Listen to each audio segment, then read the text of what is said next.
বলতে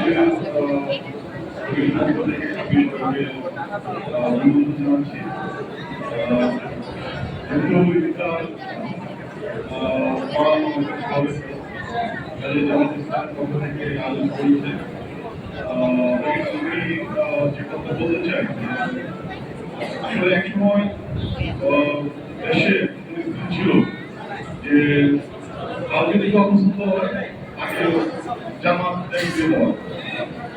এখন আমি নিজেও কিন্তু যদিও রাজনীতি করি না, কিন্তু চাকরির ক্ষেত্রে আমাকে একবার আমার উদ্যোগ কর্তৃপক্ষের ইচ্ছা হলো কোন একজনের যে আমাকে দূরবর্তী জায়গায় যে আমি জামাত হলো এবং আমাকে একদম সুন্দরবন পড়া যেখানে মানে সুন্দরবন এলাকা সেইখানে প্রশিক্ষণ মানে ব্যাপারটা হলে আমি জামাত এবং এখানে একটা মজার বিষয় হলো এইখানেই শেষ না, যেটা হলো যে আমি ওই পদার ওই সময় উপজেলা চেয়ারম্যান উনি ছিলেন জামাতের আমি আপনারা হয়তো অনেকে চিনতেন যে পয়রা উপজেলা চেয়ারম্যান ছিলেন জামাতের আমি। এখন যেহেতু আমি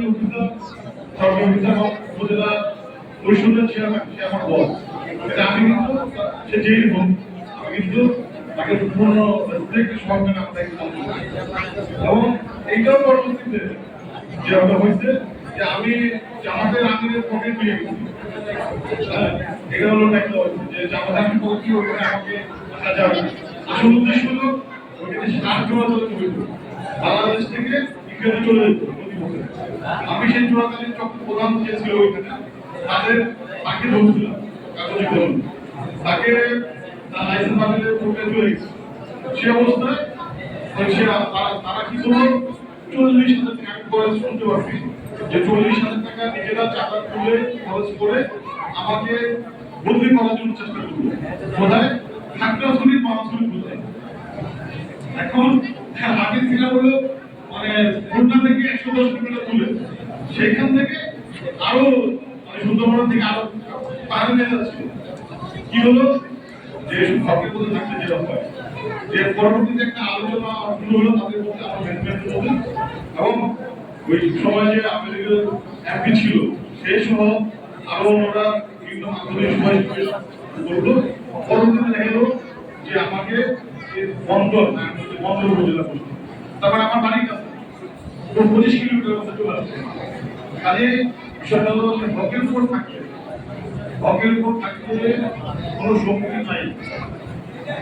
নাই যে তাদের মানে চূড়ান্ত ক্ষতি করতে পারে, হয়তো সাময়িক মনে হবে তার ক্ষতিগ্রস্ত, কিন্তু না, এটা শিক্ষা জীবন থেকে শিক্ষান্ত যে আমি আসলে আলেম না, যাতে আমি কোরআনের আয়াত বা কথা বলার সুযোগ ছিল না বলে আমি জীবন থেকে যাওয়া আমাদের শিক্ষা যে আমাদেরকে হকের উপর থাকতে হবে সর্বাবস্থা, যেটা আমি মাঝে তার কারণে আমার উপর চাই আসবে হকের উপর থাকলে যে আমি একসময় ফল অবশ্যই পাবো আল্লাহ থেকে, পাবো দুটাতেও হোক অথবা আখের কাজে এই মাঝে রমজানে যেটা বললেন যে অধিকাংশ বলছিলেন যে তাকওয়া অর্জন করো, যে আল্লাহর ভীতি আমাদের মধ্যে আসুক এবং সেই আল্লাহকে হাজি জেনে আমাদের জীবনের প্রতিটা ক্ষেত্রে প্রতিটা সময় আমাদের কাজকর্মগুলো করতে পারি।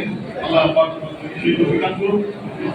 যে কথা বলে আমি আমার শেষ। আসসালামু আলাইকুম ওয়া রাহমাতুল্লাহি ওয়া বারাকাতুহু।